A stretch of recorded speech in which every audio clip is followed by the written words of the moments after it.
فلا تعلم نفس أعددت لعبادي الصالحين ما لا عين رأت ولا أذن سمعت ولا خطر على قلب بشر. داسې نعمتونه الله تیار کړی دي، نه سترګو لیدلې دي، نه غوږونو اورېدلې دي، نه زړه کې د هغه خیال راغلی دی. أعوذ بالله من الشيطان الرجيم. بسم الله الرحمن الرحيم. وقال سبحانه وتعالى في القرآن المجيد: الرحمن علم القرآن خلق الإنسان علمه البيان. وقال رسول الله صلى الله عليه وسلم: إن لكل شيء شرفا يتباهون به، إن بهاء أمتي وشرفها القرآن، أو كما قال رسول الله صلى الله عليه وسلم. انتهي عزتمندو، څنګه تاسو ته ویل شول زمونږ د دې محفل او مجلس مهمان خصوصي چې هغې به د دیر نه تشریف راوړلو، خو د دغه فوتګۍ د وجې هغې پاتې شو. خو بهرحال دا محفل، دا مجلس، دا د الله جل شانه یو انعام دی، دا د الله فضل دی په موږ او تاسو باندې. مقام دومره بهترین مقام او ختم د دومره بهترین کلام او منبر و محراب او د انبیاء وارثان او په کائنات کې خسته مخلوق معشومان، دومره خیرونه راجمع شوي دي، دومره خیرونه که چېرته د دې مجلس د خیر او د دې مجلس باندې چې کوم انوارات او د دې په اخره کې کوم د مغفرت او د بخښنې اعلانات، هغه به زموږ ستاسو زړونه برداشت نه کړي. لکه مقام دومره بهترین مقام، رسول الله صلی الله علیه وسلم نه تپوس شو د ځمکې په سر بهترین مقام مکان زه رسول الله صلی الله علیه وسلم جبرئیل امین نه تپوس کوي، د الله جل شانه نه تپوس وکړه د الله په نس ټولو نه بهترین مکان، بهترین ځای کم دی د ځمکې په سر. او چې کله جبرئیل امین واپس رالو، رسول الله صلی الله علیه وسلم ته عرض کوي چې نن الله ځان ته څومره رانږدې کړی یم، دې نه مخکې کله نو هم رانږدې کړی. چونکې تپوس له د یو ډېر اهمې مسلې تپوس له تللی دی، نو چې کله خبره ډېره زیاته اهمه وي نو انسان بل انسان ځان ته رانږدې کړي. ډېره عام خبره انسان د لرې نه هم بولی شي، لیکن که ډېره قیمتي خبره وي نو دا دې ځان ته رانږدې کوي. زه چې الله څومره ځان ته په دې موقع باندې رانږدې کړو، د دې نه مخکې موقع باندې کله دومره نوم رانږدې کړی. نو چې کله تېر ما تپوس وکړو، جواب ملو شو د الله په نس باندې ټولو نه بهترین ځای چې دی هغه د الله کورونه دي، او ټولو نه بدترین هغه بازارونه دي. د الله په نس ټولو نه بهترین دی، هلته هم موږ لږ تنګېږو که نه، هغې له وخت هم کم ورکوو، هغې باندې مال هم کم لګوو. او چې کوم د الله په نس باندې بدترین ځینې دي، هلته فطرتاً خوشحاله هم یو، ټایم هم پکې لګي، مال جان هم هلته لګي، وختونه هم زموږ هلته لګي. حتی تر دې چې په دغه بهترین مکان کې چې کم مونځ په مونږ باندې الله فرض کړی دی د جمع په حالت، هغه مونځ هم مونږ د هغه د الله په نس چې ټولو نه بدترین ځینې دي، مونږ د هغه بدترین ځای دپاره د هغه بهترین عبادت هم مونږ او تاسو تر کړو. دا ډېره د بدقسمتۍ معامله ده. نو ټولو نه اول خو نیت وکړئ چې انشاءالله 5 وخته مونځ به جومات کې جمع سره کوو. صحیح ده؟ ټیک ده که نو مکان ډېر بهترین مکان، او دا راغونډه دا په دومره بهترین کلام باندې شوې ده، د دومره بهترین کلام په ختم باندې شوې ده. تاسو ګورئ که نه په دې کائنات کې، په دې کائنات د دې د ابتدا انتها، د دې بقا، د دې قیام، د دې انسانان، د دې جنات، د دې وړه ځمکې، وړه اسمانونه، د دې فرشتې، د دې هواګانې، یعنې دا کائنات چې قائم دی، د دې دا نظام چلیږي، دا د الله جل شانه یو صفت دی، رحمان، چې دا هغه رحمان صفت د وجې لکه وګورئ دنیا کې 8 ارب انسانانو کې 6 ارب دا کافر دي، په 2 اربو کې 98% مسلمان د الله نافرمانه، د الله باغی دی. لیکن وګورئ دا 8 ارب انسانان د الله په پیدا کړی شوی ځمکه باندې، د الله په ورکړی شوی وجود باندې، د الله په ورکړی شوی مالونو باندې، د الله ورکړی شوی سترګو باندې، د الله ورکړی شوی خپل اسونو باندې، او د الله ورکړی شوی دل دماغ باندې، او د الله ورکړی شوی صلاحیتونه د دې ځمکو اسمانونو پیدا کولو والا دا الله په نافرمانی کې دا ټول صرف کیږي، مالم صرف کیږي، صلاحیتونه صرف کیږي، د الله راکړی شوی وجود هم لګیا دی موږ الله په نافرمانی باندې لګو. لیکن بیا وګورئ الله داسې ونه کړ چې بس نور در باندې نه راخېږم، بس دا سترګې د لړندوم، بس دا سپي در لماتوم، نه داسې دي. دا ټول نظام چې روان دی دا د الله د صفت رحمان د وجې دا نظام روان دی. تاسو ګورئ کله چې قرآن پاک کې الله خپل دغه صفت ذکر کوي او په کلام پاک کې د هر صورت خپل یو فضیلت دی، لیکن د سورۃ الرحمن دنیوي او اخروی فضیلتونه الله سورۃ الرحمن لور کړی دي. نو وګورئ کله چې الله د خپل رحمان کې دو اظهار کوي، کله چې الله د خپل نوم تذکره کوي، کله چې الله قرآن پاک کی صورت د خپل نوم نه شروع کوي، کله چې خپل صفتی نوم نه شروع کوي، کله چې الله د خپل رحمانیت اظهار کوي، کله چې الله چې زه رحمان یم، زما د رحمان کې دو ټولو نه لوی علامت څه دی، او زه رحمان یم زما د رحمان کې دو ټولو نه لوی نښه څه ده، او زه رحمان یم زما د رحمان کې دو یعنی څه ده ټولو نه هغه اوچته اعظمه وجه څه ده. نو الله په خپله فرمایي الرحمن علم القرآن، رحمان هغه ذات دی چې تعلیم ورکو د قرآن. ان د الله د رحمان کې دو ټولو نه لوی صفت دا د الله کلام دا قرآن دی. دا هغه قرآن د ختم په موقع باندې اوسه شوی یعنی دا را جمع شوی. وګورئ یعنی دلته یو چې به نقطه علماء لیکلې ده، دلته الله پاک فرمای الرحمن علم القرآن خلق الانسان. دلته وګورئ الله د انسان د پیدایش نه مخکې د قرآن د تعلیم ذکر کوي، حالانکه دا ماشومان پیدا شوي دي، د پیدایش نه وروسته قرآن زده کړی دی. مونږ پیدا شوي اول یو، د پیدایش نه وروسته قرآن ذکر یاد کړی دی. لیکن کله چې قرآن تذکره کوي، قرآن زما ستا د پیدایش نه مخکې د قرآن د تعلیم تذکره کوي، یعنی زما ستا د پیدایش نه مخکې الله د قرآن د تعلیم څه کوي، یعنی دا تذکره کوي. علماء د دې یو وجه دا لیکلې ده د انسان د پیدایش مقصد د قرآن خدمت دی. که انسان د قرآن خدمت نه کړي دا د الله په نسبت باندې دا انسان نه دی. یعنی وګورئ دوه خبرې دي، د الله د رحمان صفت اظهار دا الله په قرآن باندې کړی دی. دې د وجې خو فرمایل پیغمبر علیه السلام ان لكل شيء شرفا يتباهون به ان بهاء امتي وشرفها القرآن.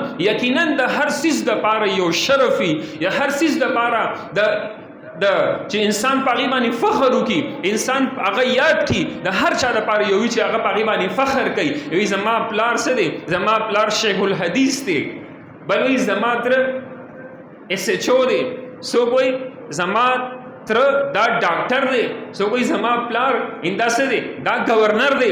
یعنی هر چا دپاره چې دې پې فخر کوي د ده دپاره مطلب لکه څه وي یو سبب وي. د الله پیغمبر څه فرمیل ان بهاء امتی وشرفها، زما د امت چې زما امت ته په فخر وکړي، او زما د امت شرف او زما د امت چې دی وایي یعنی څه وایي چې ما سره دا څیز دی او زه پې فخر کوم. نو څه وفرمیل ان بهاء امتی وشرفها القرآن، زما د امت شرف، زما د امت امتیاز، زما د امت فخر، زما د امت چې دی مطلب خلکو ته یعنی څه وایي په سرو سترګو باندې وایي او دی کل کر وایي او دی پې فخر وکړي او دی خپل عزت وګڼي، دی پې ځان اوچت وګڼي. د الله پیغمبر فرمایل القرآن یعنی زما د امت شرف چې دی د الله قرآن دی. لیکن نن زموږ قرآن سره څه معامله ده چې کوم بچی مدرسه کې سړي 3 بچي نو یو بچی مدرسه کې هغه 2 بوله پیسې ګټلې، یو د کباړ ګودام کې او یو موچی سره کېنولې چې پر دې سپلې ګڼډه چې تاسو ساسو بچي وي زما 2 بچي چا دې مونږ اورېدلو چې ستا 3 بچي دي وینا هغه یو کې پنيشي صاحب چې کوم د قرآن خدمت کې پنيشي صاحب دي او چې کوم د کباړ ګودام کې ناست دي اډو کې بیلې او ټیمان بیلې هغه بچي دي داغه دا کار وته سرکار ښکاری او چې کومې موچی سره کېنولې دي هغه وته سرکار ښکاری. لیکن کم بچي چې د الله قرآن لراغلي دي او کم بچي چې د الله د کتاب تعلیم حاصلی او څه به کوي خلکو له به ورکوي نن د هغه بچی په څه کې حساب دی هغه څوک په بچو کې نه حسابوي حالان ګورئ دومره عظیم الشان د بعضې صفات داسې دي بعضې فضایل داسې هغه مونږ بیانو یریږو مونږ د خلک به راته چې د دروغ نسبت ونه کوي د تکذیب راته ونه کړي داسې رسول الله صلی الله علیه وسلم صحابانو ته تپوس کوي وایي ټولو نه د سخاوت په معامله کې ټولو نه غټ سخي څوک دی او دی د الله د الله رسول ته پته ده چې ټولو نه لوی سخي څوک دی نبی علیه السلام ورته فرمایل ټولو نه لوی سخي ده هغه چې دی نو هغه الله جل شانه دی ټولو نه لوی سخي څوک دی یار سخي نه دی وګورئ مړه هغه یو دوه میاشتې بیل مه ورکوه دا میټر ته نه کټ کوي که نه کټ کوي نوکرۍ له مزه تنخوا دله درکوي ای وګوره مطلب لکه د الله جل شانه د سخاوت برکت دی دا ټوله دنیا دې لګیا ته فایدو چتی او دویم نمبر سخی وایي زه محمد رسول الله یم وګورئ د الله د پیغمبر تعلیماتو نه خپلو پردو څه کړې ده فایدو چته کړې ده د الله پیغمبر په خپلو په پردو باندې سو حریصو د الله پیغمبر یعنې څه دی په کافر په مرګ باندې د کفر په حالت کې جړلي دي یعنې وګورئ د خپل دنیا او اخروي ټولې دعاګانې د خپل امت دپاره او د خپل یعنې څه کړي دي امتیانو دپاره صرف کړي دي نو څه وفرمیل وایي ټولو نه دویم نمبر سخي ټولو نه اوچت سخي زیمه او دریم سخي یې وفرمیلو یعنې هغه کس چې علم یې زده کو د قرآن علوم یې حاصل کړل او بیا یې خلکو ته وښول د الله په نسبت باندې د الله د خپل ذات نه پس محمد رسول الله د محمد رسول الله نه پس په امت کې سخي هغه انسان دی چې قرآن یې زده کو او بل ته یې وښولو تاسو ګورئ یعنې چې دومره لویه مرتبه الله دله ورکړې ده وایي دا انسان چې راځي دی به امیر راپاسي په ورځ د قیامت دی به مامور نه وي یعنې مطلب دی به چا پسې نه روان بلکې خلک به ده پسې یعنې روان نه وي دا به یو ډېر لوی شرف او یو ډېر لوی امتیاز به په ورځ د قیامت چې الله جل شانه به دله ورکوي یعنې دومره لوی شرف دی که نه د دې قرآن دومره لوی شرف دی دا بعضې خبرې یعنې موږ له یعنې ډېر عجیبه یعنې خوند هم راکوي چې موږ د هغې تذکره کوو خو ډېر عجیبه هم راته لګي د تحفه حفاظ کې عجیبه روایت ذکر کړی دي وایي کله چې انسان د قرآن حفظ دوران کې د قرآن د تعلیم دوران کې یو انسان وفات شي که نه د ده قبر نه الله مدرسه جوړه کړي د ده قبر نه څه جوړه کړي الله مدرسه جوړه کړي فرشته راشي فرشته ورته درس کوي یعنې دې په 15مه سپاره کې وفات دی په 10مه سپاره کې وفات دی قیامت کې چې پاسي نو حافظ قرآن وي دا روایت ما یو ځای کې ذکر کړو یو ډاکټر ماته ویلي زموږ د ملګري ورور وفات شوی لکه مثال 8مه سپاره کې وفات شوی نو بیا څو ورځې پس څه زمانه پس د خپل ډاکټر ورور له خوب کې رالو چې هغه یعنې 8مه سپاره کې وفات شوی او اوس به موي 22مه سپاره ده یعنې قبر الله څه کړی ده قبر انا الله جل شانه یعنې مدرسه جوړه کړې ده مختصر ده د دنیا او آخرت خیرونه چې دي که نه د دنیا او آخرت خزانې او د دنیا او آخرت ښېګړې چې دي دا څه شی دی دا د الله کلام دی دا د الله د کتاب دی د امام شافعي رحمت الله علیه په دور کې یو سړي اولاد نه کېدو د ده چې کله لور شوه نو ده قسم وخوړو چې د دنیا او آخرت خزانې به زه ستا په دې جولۍ کې ږدم هو بیا چې کله وروستو هغه جذبات یې ختم شول مسله ورته پیدا شو چې دنیا او آخرت خزانې به څنګه د دې خپلې بچې په جولۍ کې ږدمه نو امام شافعي رحمت الله علیه رالو هغه ورته ویلې پریشانه کېږه مه دې بچې ته د قرآن وښیه او کله چې دا ته واده کې د رخصت په ټیم کې قرآن د دې په دې جولۍ کې کېده د الله په ذات مې دې قسم وي تا خپل قسم پوره کو او د دنیا او آخرت خزانې تا خپل د دې بچې ته په جولۍ کې کېږدي د دنیا او آخرت خیرونه د دنیا او آخرت خزانې د الله رب العزت کړي دي دا په دې قرآن کې دي دې د وجې څه فرمایل د الله پیغمبر چونکې مسله ډېره غټه ده خزانه ډېره غټه ده دولت ډېر زیات دی نو د الله پیغمبر فرمایل تعاهد القرآن د قرآن خبرګیری کوي د دې تپوس کوي د دې خیال ساتي تعاهد القرآن د قرآن خیال ساتي د دې خبرګیری کوي فوالذي نفسي بيده قسم دی په هغه ذات د کم ذات په دست قدرت کې چې د محمد رسول الله صلی له هو اشد تفسيا من ابل فی عقولها یعنی څه دی د قرآن د سینونه ډېر زر وتونکی دی په نسبت د اوښ د خپلو رسونه څنګه چې انسان د خپل څاروي نه غافل شي او دا څاروی دا د پړي نه وځي داسې د الله پیغمبر فرمایل تعاهد القرآن فوالذي نفسي بيده لهو اشد تفسيا من الابل في عقولها. یعنی څنګه چې انسان د ساروی نه یعنی به خبر شي ساروی به د خپل رسې نوزي، داسې که تاسو د قرآن تپوس نه کوئ، د قرآن خبرګیري نه کوئ، نو دا قرآن پاک هم ستاسو د سینو نوزي. او چې په کومه سینه کې قرآن محفوظ نه دی، دغه سینه چې ده دا په شان د یو شړ کور دی، دا په شان د یو ویران کور دی، او ویران کور باندې پیریان دیوان بسګي دا په حمله کوي. نو دې د وجه یعنی څه دی، محفل مجلس ډیر زیات خسته دی، محفل مجلس ډیر زیات برکتی دی. یعنی د داسې عظیم الشان کتاب په باب کې راجمع شوی چې د دنیا او آخرت خیرونه پکې الله جل شانه ایښي دي، ستا دینی او دنیوي، دینی او اخروی، ستا جسمانی او روحانی، ستا ظاهری او باطینی، ټول خیرونه الله په دې کلام په دې قرآن پاک کې ایښي دي. دنیاوی خیرونه هم ماشاءالله علما ذکر کوي. سوره فاتحه د دې یو نوم مطلب لکه سره سوره الشفاء، د مرګ نه علاوه د ټولو بیمارو یعنی څه کړی دا هغه شفاء الله په سوره فاتحه کې ایښې ده. داسې سورتونه دي پکې چې الله پیغمبرو فرمایل چې د دې مثل نه په تورات کې، انجیل کې او زبور کې، بلکې د دې په دې یعنی په دې قرآن کې د دې په مثل سورتونه نشته.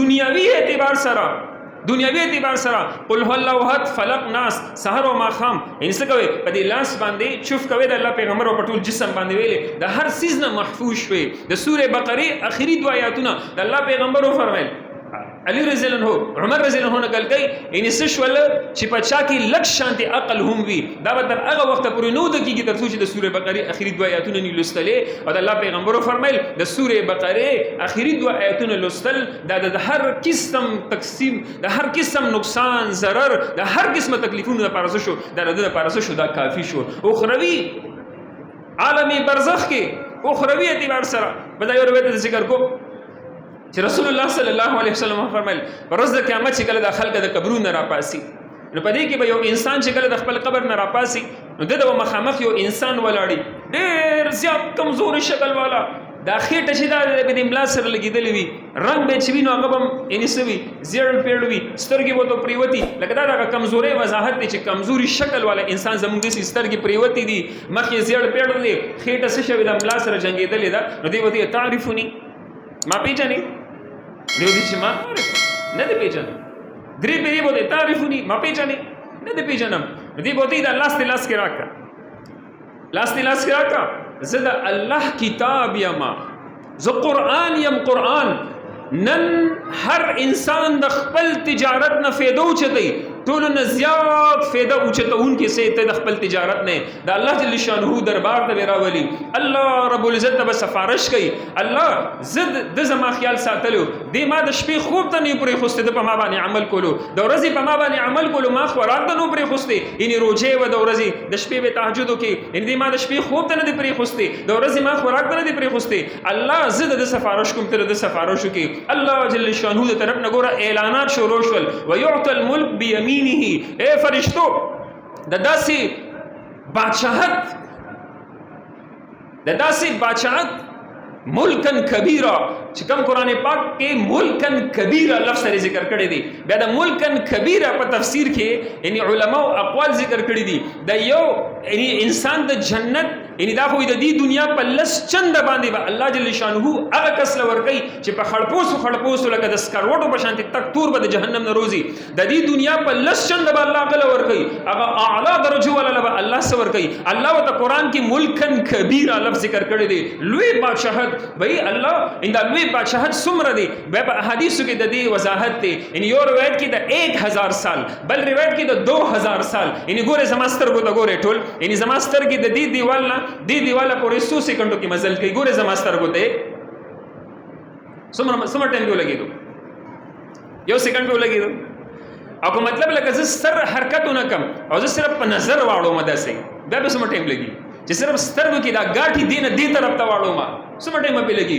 نو ما چې هغه روایت وکړو حیران شوم، د 1000 سال مسافحت د نظر پر رفتار باندې به الله دل جنت ورکړي. داسې دومره بادشاہت ملکن کبیره. الله وایي داسې ویعطى الملک بیمینه، دله ورکړي د داسې بادشاہت چې د هغې د سترګو د رب برابر د سترګو د نظر د رفتار د 1000 سال یا د 2000 سال چې دا نظر څومره مزل کوي د دومره مزل برابر سره ورکوي، یعنې دله بادشاهت ورکوي، د داسې بادشاهت پروانه د داسې بادشاهت هغه ولا په دې خلاص باندې ورکوي. والخلد بشماله ابد الاباد ابد الاباد ابد الاباد، همیشه لپاره ځواني، همیشه لپاره داسې نعمتونه. فلا تعلم نفس ما اخفي لهم من قرة اعين، الله وی ما دل داسې د سترګو د یخوالي داسې سامان تیار کړی دی. فلا تعلم نفس، د انسان په وهم او ګمان سوچ کې نشي راتلی. د مور په غېږ کې د یوې ورځې ماشوم بچي په ذهن سوچ کې څنګه دا نشي راتلی. دې دنیا کې به زه غټېږم، په دې کې ګاډي دي، BMW مرسډیز دي، په دې کې کورونه دي، په دې کې محلات دي، په دې کې پل فروټ سبزیانې غنم جوار دي، په دې کې خسته لباسونه دي، په دې کې بهترینې اوبه دي، په دې کې بهترینې زنانه دي. څنګه چې د یوې ورځې ماشوم ذهن دا خبر نشي راغستی، داسې زما ستا ذهن دا خبر نشي راغستی. فلا تعلم نفس اعددت لعبادي الصالحين ما لا عين رأت ولا اذن سمعت ولا خطر على قلب بشر. داسې نعمتونه الله تیار کړي دي، نه سترګو لیدلې دي، نه غوږونو اورېدلې دي، نه زړه کې د هغه خیال راغلی دی. د الله پیغمبر صلات استسقا کې یعنې څه کوي؟ مونځ کوي، دیوال کولو شو، د الله پیغمبر ور مخکې شو، لاس یې کو او لاس کې څه ونیول، لاس یې تش کو، واپس را شاته شو. صحابه ته یا رسول الله نن عجیبه معاملې وکړه، تاسو مونځ کې ور مخکې شوې، ستم لاس واچولو خو لاس لم سره نه لل، واپس تاسو را وروسته شو، خپل منځ ته ودرېدې. وایي الله د جنت دروازه څه کړه؟ د جنت دروازې الله کولو کې. وایي ما د انګور یو غونچه ولیدله، ما وایي چې ورګه خپل امت لی روشو کوم. وایي که ما یو غونچه روشو کولی وه قیامته پورې که تمام انسانانو خوړل هغه به ختمه شوې نه وه. داسې نعمتونه دي. والخلد بشماله، د داسې ابد الاباد ابد الاباد. ولحم الطير مما يشتهون، د مرغو غوښې، لباس، استبرق د ریخمو، نرۍ او پیړ او کنګنې، د سرو زرو کنګنې لکه د ګړۍ په شان د سرو زرو چندې کنګنې ته اچولي دي. او حسن و جمال، انبیاو سره ملاقاتونه، الله سره ملاقاتونه، او څه شي د خوشحالۍ زندگی، همیشه لپاره مصیبت ختم، همیشه لپاره بڑاپا ختمه، همیشه لپاره تکلیف ختم، همیشه لپاره خوشحالی ده. اے الله رب العزت به د خپل صفاتو نه صفات ورکی. الله همیشه لپاره دی، جنتی به همیشه لپاره ای. الله چې څو وغواړي هغه به کیږي، جنتی چې څو وغواړي هغه به کیږي. وی ورځې به راشي، ورځو نه به برنه आवाज وشي، اے د الله ولی څه درو ورومه. تاسو به څه وایي؟ مولوی صاحب تاسو به څه وایي؟ تاسو به د 5000 باران را باندې وکړه، به د 500 باران بر باندې شروع شي، 5000 باران به در باندې شروع شي. او که داسې غریب په دنیا کې زندگی تېره کړې وه، یو ښځه وه، هغه هم داسې ګوډه شله وه او داسې لکه د ماښام نه پس به ښکارېدم نه، غریبي وه. نو چې دا غریب په دې دنیا کې لکه چې بازار کې خسته ښځې لیدلي، نو مطلب څه شوي دا ارمان به وي، نو دې به ورته وایي چې د ښځو باران را باندې وکړو، د حورو باران به پرې د ورځې راوکړي. داسې نعمتونه الله څه کړي دي، تیار کړي دي. دې ښځو ته به وایي په تاسو درو ورو، نو دا ښځې به ورته وایي چې مینا بازار، شاهین بازار، بلال مولوي صاحب بل کوم بازار، کوچی بازار، یعنې دا بازار دا جامې را باندې څه دا را باندې راووروه، په دې ښځو باندې به د جامو باران کېږي. حالانکه دا زه تاسو صرف دغه لپاره یم، هلته د دې څیزونو ضرورت نشته، 5000 ضرورت نشته. هلته خو مطلب لکه داسې لباس به تا اچولی وي، داسې خسته لباسونه به د زنانو اچولی وي، سړو به خسته لباسونه اچولی وي، د حسن او جمال بازار به لګي، هلته د نعمتونو بازارونه به لګي. د جمعې په ورځ باندې بلال مولوي صاحب تللی دی د حسن بازار ته. اوس چې کله خپل جنت ته راغلو، ښځه ورته حیران ګوري چې مولانا صاحب ته خو نور هم خسته شوي، د حسن او جمال بازارونه به لګي. ها والخلد بشماله ابد الاباد ابد الاباد. ټیکټ ولا ورکې په دې ګسلاس باندې او مخکې ويوزع على راسه تاج الوقار.